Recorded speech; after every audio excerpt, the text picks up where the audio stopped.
ajustando al mercado como va ahora, ¿no? Te está bien. No, bueno, es que sí, estamos encerrados. Y yo era un detractor de este tipo de medicina. Yo decía que esto era inviable. Yo pensaba que era inviable realmente. Pero cuando empezamos la cuarentena, acá en Buenos Aires empezó los últimos días de marzo, más o menos, alrededor del 20 de marzo. Ok, ok. El 21 o al día siguiente o al día siguiente me llamó un paciente que yo lo vengo, es un paciente mío de hace años, diciéndome que estaba con mucho dolor, que necesitaba verme, y yo le dije que obviamente es que por más que quería, no tenía consultorios disponibles, estaban cerrados. Entonces yo le dije, mirá, yo nunca hice una sesión online, te puedo ofrecer hacer una sesión online, nos tomamos el tiempo que haga falta y trato de ayudarte de esa manera. De hecho terminó, era escéptico de este tipo de trabajo, pero tuve esa experiencia con él. Él estaba muy contento. De hecho, al terminar la sesión le pregunté que por favor ya son tantos años de confianza con ese paciente, que le pedí que sea totalmente sincero y que me diga cómo se había sentido, qué tan satisfactoria le había resultado la experiencia. Él me dijo que había sentido que casi no había diferencia con la intervención presencial. Después de eso atendí a otro paciente más con el cual tengo experiencia, también había quedado muy contento y al poco tiempito una amiga mía me pidió que por favor la atendiera y nunca la había atendido. Y yo le dije, mirá, yo si me animo a verte porque te tengo confianza, pero la verdad es que nunca vi una paciente por primera vez de esta manera. Y me dijo, bueno, no te das problema, lo intentamos y listo. Y lo intentamos, salió todo muy bien, tuvo buenos resultados.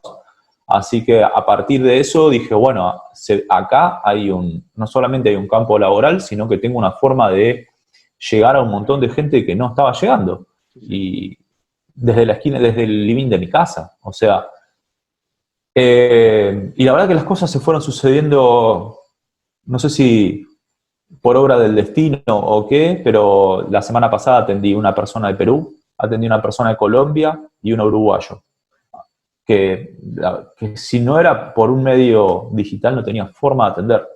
No. Y quedaron muy contentos. Entonces, eso me llevó a rediseñar un poco la estrategia de trabajo con respecto a la forma de trabajo online. La aplicación me dio una mano increíble, increíble, y en base a eso y consultándolo con el director de la empresa decidimos ofrecer el servicio y lo largamos formalmente el miércoles pasado. Ya. No, pues felicidades, qué bueno, o sea, qué bueno, o sea, realmente o sea, es una, para personas que estamos tal vez en el medio, es una forma de cambiar el chip, ¿no? Pero, bueno, Sí, hablando así, aprovechando que eres de Argentina, yo soy fanático del doctor Facundo, no sé si lo conozcas. Manes, Te suene, Facundo Manes, sí, Facundo Manes. sí, neurólogo. Ok, yo, o sea, igual y se pierde un poco me gustaría saber tu opinión sobre, ¿ves cómo él defiende, si tu país, que yo entiendo qué situación pasó, o no sé si consideran que están en la situación que tuvieron un periodo feo, ¿no? O siguen a lo que me refiero es que me gusta mucho cómo él defiende si quisiera Argentina salir adelante. Perdóname si me estoy metiendo, que no es mi país. Me gusta mucho cómo él ve la educación y el pensamiento crítico científico, a favor de, como una forma de salir adelante como país. Es que no solamente como país, tiene que ser una política mundial. Y aún así la ciencia tiene problemas para fundamentar muchas cosas, pero está mucho más acertada que la religión, por ejemplo. ¿Sí? Eh, Hoy la ciencia tiene que estar en todos los ámbitos, en todos. No puede estar exenta en ningún ámbito. Ninguna decisión debería ser tomada sin ningún tipo de consenso científico por detrás. Eh, yo creo que Argentina como conjunto de seres profesionales tiene muchísima capacidad, pero excesiva capacidad. Lo que le es muy difícil es poder tener los medios para generar ciencia. Eh, Te lo digo porque tengo colegas que han ido a otros países y nos dicen, nosotros no tenemos nada que envidiarle a otros países, países del primer mundo. pero el tema es que a nosotros nos hace muy difícil y muy engorroso, primero tener ayuda del Estado para poder investigar. Investigar es costoso, Sí, sí. pero yo creo que en algún momento, sobre todo ahora, por ejemplo, con toda esta pandemia, la ciencia ha tomado un rol que, Es el enfoque, que no ¿no? ha tenido en otro momento, ¿sí? Ahora es el Fíjate enfoque. que el último hito, uno de los últimos hitos de la medicina, o por lo menos de la ciencia médica, que es donde me animo a hablar, fue el descubrimiento del antibiótico. La población mundial hizo su pico luego de que se descubrieron los antibióticos. La gente se dejó de morir de un dolor de muelas o una infección de muela. Hoy por hoy es irrisorio pensar que alguien se puede llegar a morir por un dolor de muela, por una infección de una muela.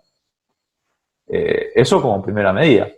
Y ahora la ciencia va a buscarle la forma, va a resolver el tema de la pandemia. Pero bueno, tiene sus tiempos. El problema es que la ciencia también está advirtiendo de los cambios climáticos y no nos están escuchando. El mercado, la economía no nos está escuchando. Los grandes grupos económicos han silenciado la ciencia, un montón de trabajos, y los ningunean. Y va a llegar un límite. Lo que no saben es que o por lo menos no les interesa generar un cambio. Pero esto va a traer, si esto sigue, si los problemas ambientales continúan, va a llegar un punto donde no vamos a tener que comer, donde el cambio climático va a ser tan grande que vamos a destrozar el ambiente. Y si destrozamos el ambiente, al humano no deja de estar exento, no deja de ser una especie. Eso es otra de las cosas que yo pensaba el otro día. Hace 50 años, 60, 70 años que el humano juega a ser Dios. Porque Sí, porque modifica y eso. ha modificado todo y tanto, tanto, tanto que se cree que puede llegar a ser Dios y no sabe, o por lo menos no toma dimensión de que sigue siendo un animal y que no está exento de las leyes animales. Y dentro de las leyes animales está la posibilidad de contraer una enfermedad y que una población desaparezca, ¿sí? ¿Cuántas especies han sido extinguidas, especies animales han sido extinguidas por el accionar del hombre en los últimos 15, 20 años? Sí, exacto. Y en ese ¿Por qué no un virus no puede ¿por qué no un virus no puede extinguir una población entera?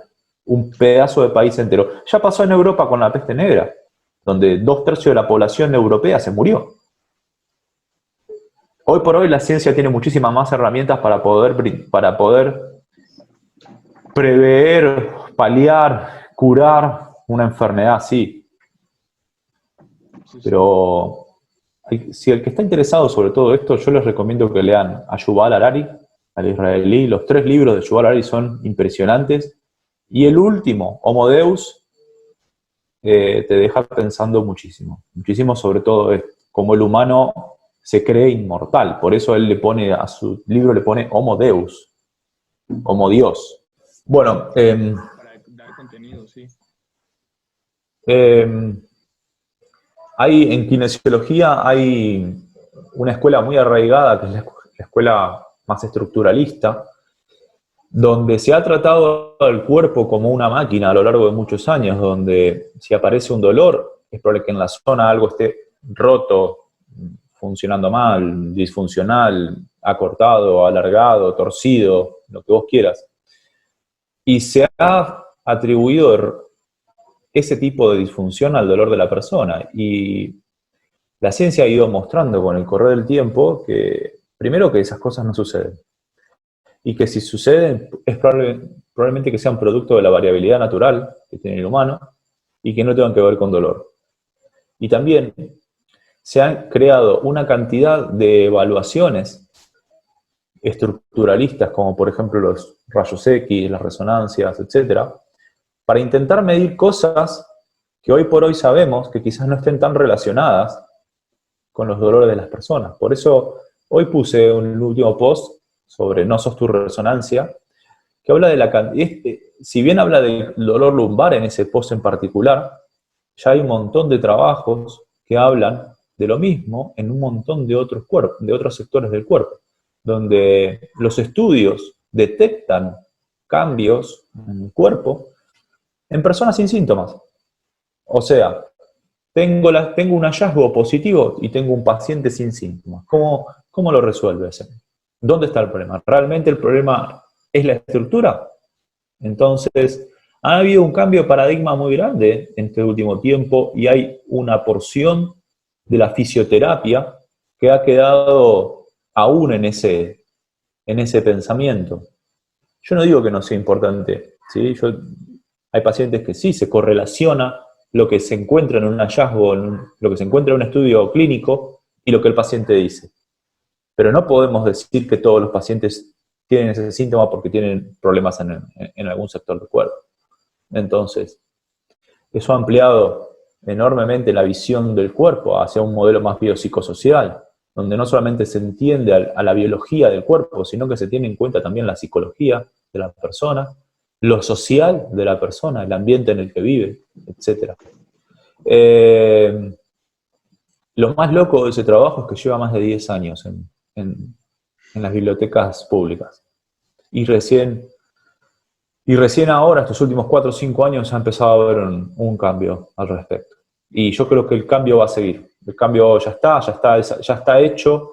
Hoy en día antes se encontraba, por lo menos desde mi perspectiva, es que se costaba más encontrar un trabajo que sea más rico, como revolucionario, digamos. Y hoy en día hay muchísimos más trabajos que están volteando cada vez más el modelo anterior y están abriendo los campos al modelo nuevo.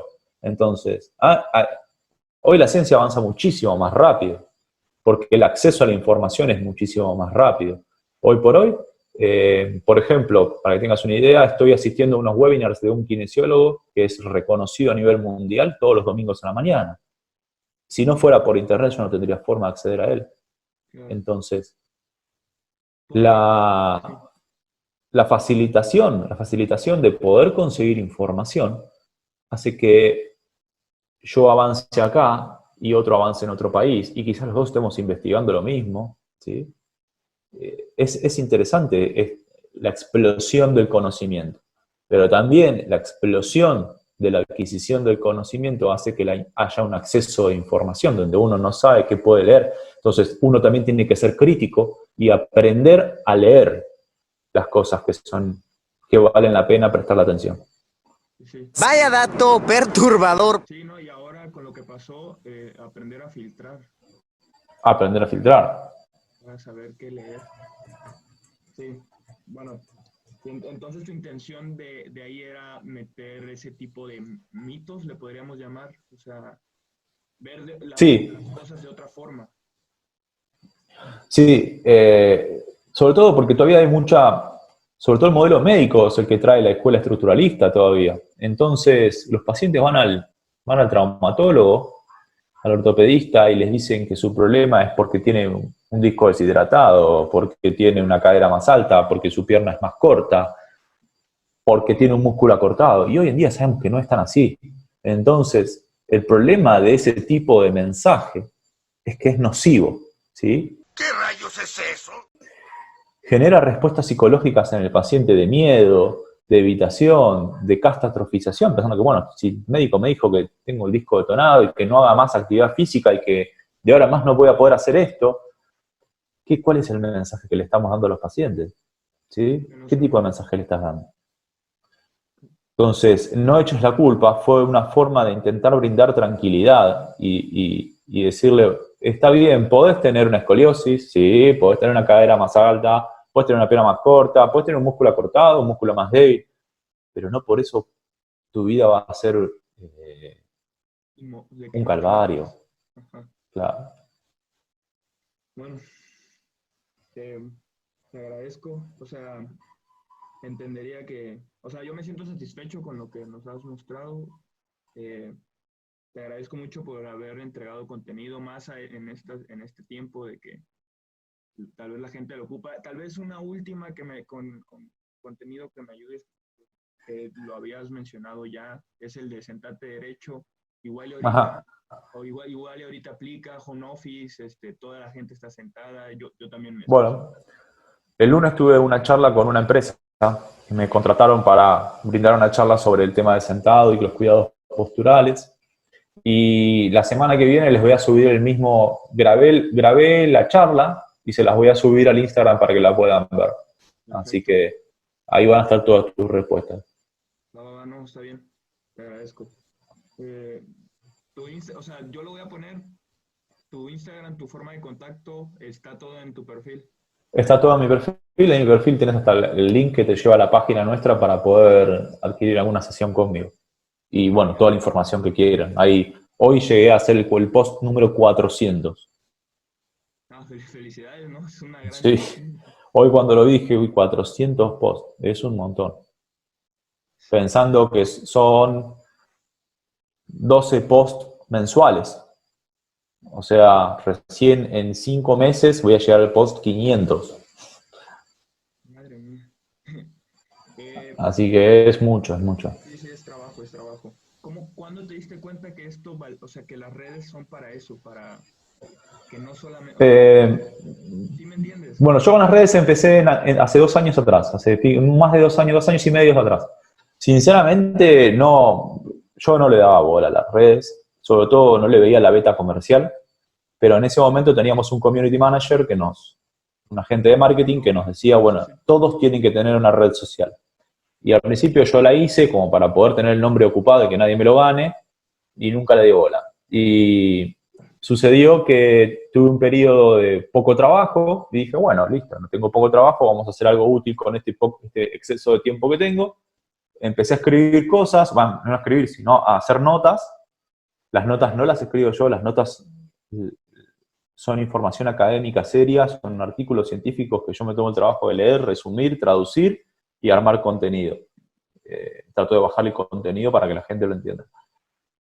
Empecé a postear y tuvo llegada porque fui uno de los primeros en kinesiología, por lo menos en Argentina. De hecho, de kinesiólogos solamente hay un solo kinesiólogo que tiene más seguidores que yo, que tiene casi más del doble, o sea, me falta un montón para poder alcanzarlo. sí, sí. Pero mi estrategia cuando se levante la cuarentena Viene es, fuerte. voy a hacer más cosas. Sí, sí, la idea mía es a fin de año estar en 50.000 seguidores. Porque la idea es empezar a ampliar el servicio de kinesiología online a todos lados. Ahora hay un webinar colgado en la web sobre pruebas de rendimiento funcional, que son pruebas de rendimiento funcional desde muy sencillas hasta muy demandantes. Son formas de evaluar la capacidad de la persona. Y en esta semana, quizás, o la otra, si lo llevo a terminar, voy a subir el segundo webinar sobre entrenamiento de la fuerza en rehabilitación. Y me queda pendiente un webinar de más de 2 horas de planta del pie, que todavía me falta filmar los ejercicios. Tengo terminado menos los ejercicios, pero como no tengo los elementos en mi casa, necesito ir al consultorio para poder filmarlo. Y una vez que lo filme, se termina de editar y se sube a la web y ya lo pueden adquirir. Interesante. Bien, la pongo, Sí, eso no hay drama. No hay drama. bueno, listo. Bueno, listo entonces. Te agradezco mucho. Gracias a ti. Muchas gracias. Nos vemos. Chao, hasta luego.